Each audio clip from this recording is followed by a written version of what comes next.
આ છે રાજકોટનું સ્મશાન. છેલ્લે તો અહીંયા જ આવવાનું છે. સાચું જ કીધું છે.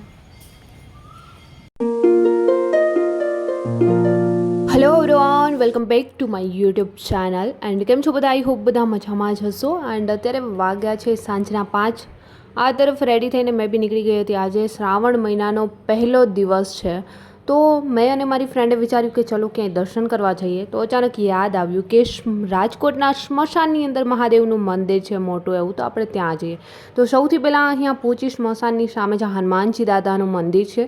મેં ઘણીવાર અહીંયાથી નીકળતી પણ દર્શન કરવા ક્યારે બી નથી ગઈ, તો મેં આજે ત્યાં અંદર દર્શન કરવા જઈશ. હનુમાનજી દાદુ હોય અને હું ન જાઉં એવું બને જ નહીં. આ પંચમુખી હનુમાનજી દાદુ છે, પણ ત્યાં લાઇટ અંદર ચાલુ નથી એટલા માટે પ્રોપરલી દેખાતા નથી. એન્ડ ચલો ત્યાંથી દર્શન કરી. હજી મારી ફ્રેન્ડ નથી આવી, ત્યાં સુધીમાં મેં અહીંયાથી નાળિયેર વગેરે લઈ લઈશ એન્ડ જઈશ ડાયરેક્ટલી અંદર. એમને પહોંચતા થોડી વાર લાગશે. આ છે રાજકોટનું સ્મશાન.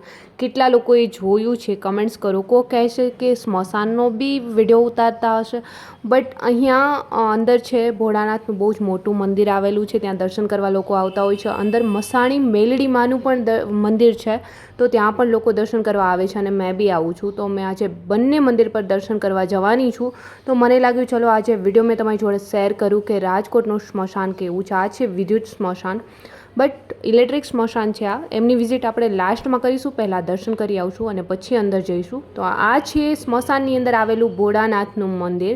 કેટલું મોટું મંદિર છે અને શ્રાવણ મહિનાનો આજે પહેલો દિવસ છે, એટલે બહુ બધા લોકો આજે અહીંયા પૂજા પણ કરી રહ્યા છે. અને આજે પહેલાં તો અહીંયા છે ફોટોશૂટ કરવા, વિડીયો શૂટ કરવાની કોઈ મનાઈ છે નહીં, એટલા માટે કરી શકીએ છીએ. બધા લોકો ફોટોશૂટ કરી રહ્યા હતા, એટલે મને થયું ચાલો મેં બી વિડીયો શૂટ કરી અને તમારી જોડે શેર કરું. અને આ બધું તમે જોઈ રહ્યા છો એ રાજકોટના સ્મશાનની અંદર જ છે.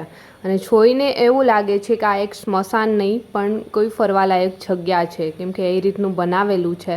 તમે અહીં આવશો છે તો સ્મશાન, પરંતુ અહીંયા બિલકુલ નેગેટિવિટી નથી, એકદમ પોઝિટિવ વાઇબ્સ આવે છે. અને હા, થોડું જ્યારે ઇલેક્ટ્રિક સ્મશાનની અંદર જાય ત્યારે આપણને થોડું ફીલ થાય, બટ આ બધી જગ્યાઓ પર તો એવું લાગે છે કે આમ ફરવાલાયક જગ્યા હોય એવું દેખાય છે. ચાલો જઈએ આગળ. તમારી જોડે આજે મેં પૂરું સ્મશાન શેર કરવાની છું. અહીંયા છે સ્મશાન જે આપણે લાકડાઓથી અગ્નિ સંસ્કાર કરતા હોય એ આવેલું છે. અને ત્યાંથી અંદર છે થોડા આગળ જઈએ એટલા માટે અંદર છે. અહીંયાથી થોડું આગળ મેલડી માતાજીનું મંદિર છે, તો પહેલાં મેં ત્યાં દર્શન કરીશ અને ત્યાર પછી થોડી આપણે વિઝિટ કરીશું. તો અહીંયાથી ગેટથી થોડા અંદર જઈએ એટલે મંદિર આવવાનું છે. અને અહીંયા તમે જોઈ શકો છો. અને મોસ્ટલી મેં બધી વસ્તુ જોઈ છે કે અહીંયા બધી વસ્તુ વધારે પડતી છે ભેટમાં આવેલી છે. જે અહીંયા તમે જોઈ શકો છો, આ નાના નાના મંદિર છે, કોઈ નાની એવી ડેકોરેશન વસ્તુ હોય, કંઈ બી ઝરૂખો બનાવેલો છે, તો જે લોકોએ ભેટ કરી છે એમનું નામ ત્યાં લખેલું છે. અહીંયાથી અંદર જવાય છે મેલડી માતાજીના મંદિરે. વરસાદ જેવું વાતાવરણ થઈ ગયું છે એટલે અંધારું અંધારું લાગી રહ્યું છે કે હમણાં વરસાદ આવી જશે. અને અહીંયા પહોંચીને જોયું તો અહીંયા એક સુંદર વાક્ય લખ્યું હતું કે ઈશ્વર પર વિશ્વાસ રાખવો એ એક સુખદાયક માર્ગ છે, જેનો દ્રઢ વિશ્વાસ હોય તે ક્યારેય દુઃખી થતો નથી. ચલો આ તરફ છે મસાણી મેલડી માતાજીનું મંદિર.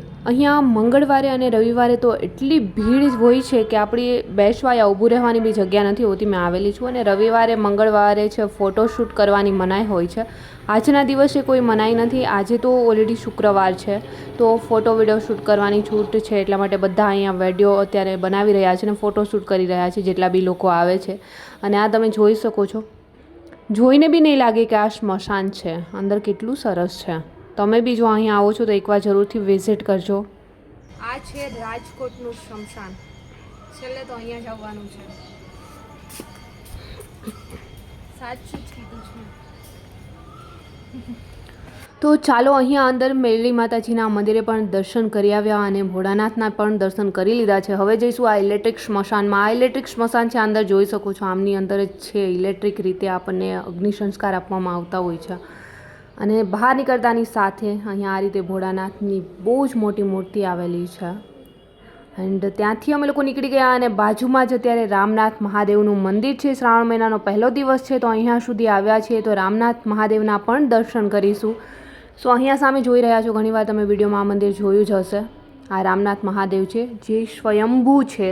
અને જતાં જતાં આ છોકરો અમને કહેતો હતો કે બેન લઈ લો ને લઈ લો ને. તો અમે બી અત્યારે ફૂલ ને માળા ને એવું નાની વસ્તુ એની પાસે હતી લઈ લીધી છે. અંદર અત્યારે શણગાર કરેલો છે ભગવાનનો તો ચડાવવા તો નહીં આપે, બટ એમના માન ખાતર અમે લઈ લીધું છે. ચલો અહીંયા પહોંચી ગયા છે અને મારા વિડીયોના માધ્યમથી તમને પણ મેં સ્વયંભૂ મહાદેવ છે, આ રામનાથ મહાદેવ, એમના દર્શન કરાવું છું. અને જે લોકો વિડીયો જોઈ રહ્યા છે એમની મનોકામના પૂરી થાય. અને અહીંયા અમે અત્યારે આરતી લેવા માટે રોકાઈ ગયા હતા.